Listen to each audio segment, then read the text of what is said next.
बिस्मिल्लाहिर्रहमानिर्रहीम। अस्सलाम वालेकुम। आज पाकिस्तान में कोरोना से मुतासर अफराद की तादाद 1,40,000 के आसपास पहुंच चुकी है।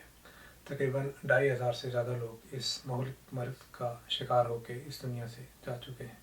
ये यकीनी तौर पर एक बहुत ख़तरनाक सूरत हाल है और अगरचे इससे मुकम्मल तौर पर बचना तो नामुमकिन था, मगर बहुत सी हिफाजती तदाबीर अगर इख्तियार की जाती तो शायद आज सूरत हाल किसी हद तक काबू में होती। कुदरती आफात जैसे कि ज़लज़ले, सैलाब या फिर कोरोना जैसी वबा की सूरत में दो चीज़ें अहम होती हैं। पहले तो ये कि जिस इलाके या जिस मुल्क में ये आफत नाज़िल हुई या जहाँ पे लोग मुतासर हुए, वहाँ की हुकूमत की हंगामी हालात से निमटने की क्या हिकमत अमली थी और उसमें वो कहाँ तक कामयाब रही। और दूसरा पहलू ये होता है कि उस इलाके या उस मुल्क में बसने वाले लोगों ने किस हद तक ज़िम्मेदारी का मुजाहरा किया और उनका तर्ज़ अमल और रवैया कैसा रहा। जहाँ तक हुकूमत की बात है, पाकिस्तान जैसे मुल्क में हुकूमत के हामी हुकूमत की हर पॉलिसी का, चाहे वो जैसी भी हो, दफ़ा करेंगे और उसकी हमायत करेंगे, जबकि जो हुकूमत के मुखालिफिन हैं उन्होंने उस पर तंज़ और तनकीद के निश्तर चलाने होते हैं। मेरी आज की बात करने का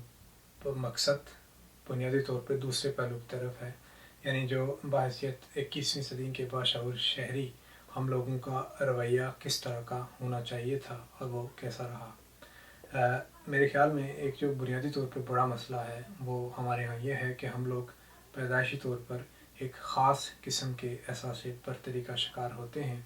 ये एहसास बरतरी ज़बान की बुनियाद पर भी हो सकता है, इलाके की बुनियाद पर भी हो सकता है, नस्ल की भी बुनियाद पर हो सकता है। इसके अलावा हम लोगों के ख़्याल में हम दुनिया के तकरीबन हर शोबे के माहिर हैं, या अगर माहिर ना भी हों तो हमारे पास उस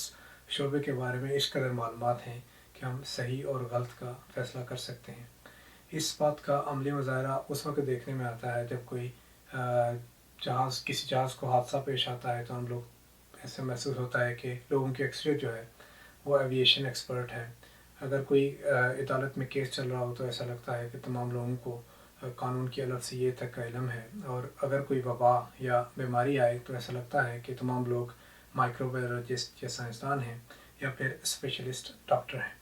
इन सब गलतफहमियों और खुशफहमियों के अलावा जो बाकी कसर रह गई थी वो फेसबुक और व्हाट्सएप ने पूरी कर दी है, जिनके ज़रिए से हमें पता चला है कि हम दुनिया की चौथी सही तरीन कौम भी हैं। अब ये सब कुछ जब हमारे अंदर इकट्ठा हो गया है तो बुनियादी तौर पे हमारा एक रवैया बन चुका है कि हम हर चीज़ को रद्द कर देते हैं। यानी जो कोई भी मामला हमारे सामने आता है तो जो हमारा इब्तदाई उसके बारे में रिस्पांस होता है उसे रद्द करने वाला होता है, और उसके पीछे आम तौर पर कोई ना कोई हम साजिशी थ्योरी जो है उस पर यकीन कर लेते हैं।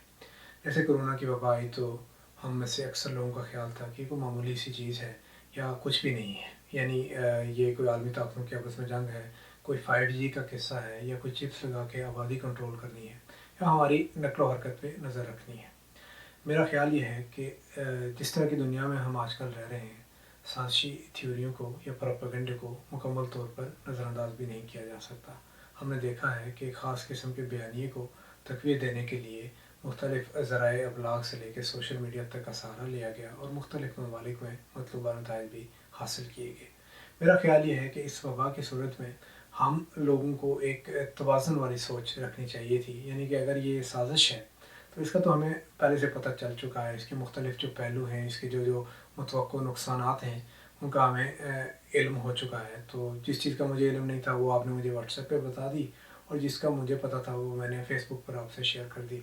इसका मतलब ये है कि इसके लिए हम ज़हनी तौर पे तैयार हैं कि जब हमारे जिस्म में चिप लगाई जाएगी या कोई भी इतनी बड़ी आबादी के साथ इस तरह का मामला किया जाएगा तो हम कैसे उसकी मज़ामत करेंगे। लेकिन दूसरा पहलू जो था जिसमें हेल्थ से रिलेटेड लोग, जो सेहत से मुतल्लिक़ लोग थे, वो हमें बता रहे थे कि ये एक ख़तरनाक वायरस है, एक हकीकत है, और तारीख़ में इससे पहले भी इस तरह के वायरस बड़ी तबाही कर चुके हैं। तो अगर ये वायरस हमारे घर तक पहुंचा, हमारे घर वालों को, हमारे बाल बच्चों को मुतासर किया, तो हम किस तरह से इसका मुकाबला कर पाएंगे। तो करना ये था हमने कि जो एहतियाती तदाबीर बताई गई, हमें हाथ धोने से लेके मजमे और रश वाली जगहों पर जाने से गुरेज करना, गैर ज़रूरी तौर पर बाहर जाना, इन चीज़ों पर हमने अमल करना था। तो लेकिन वो हमने नहीं किया। हमने देखा कि ईद के ऊपर गैर मामूली रश देखने में आया जो कि गैर ज़रूरी था। बहुत सारे ऐसे लोग, हम लोगों की अक्सर जो बालिग लोग हैं, हमने اپنی زندگی میں بے شمار عیدیں دیکھی ہیں، اور اگر کوئی ایک عید روٹین سے الگ گزر جاتی تو اس سے کوئی فرق نہیں پڑنا تھا۔ بہت سارے ایسے لوگ جن کو مہینے کے آخر پہ تنخواہ یا کہیں نہ کہیں سے باہر سے یا کوئی نہ کوئی عزیز ان کو پیسے بھیج دیتا ہے، وہ پورے دن بازاروں میں پھرتے رہے، جس کی وجہ سے یہ جو مرض تھا اس کو پھیلنے میں بڑی آسانی ہوئی۔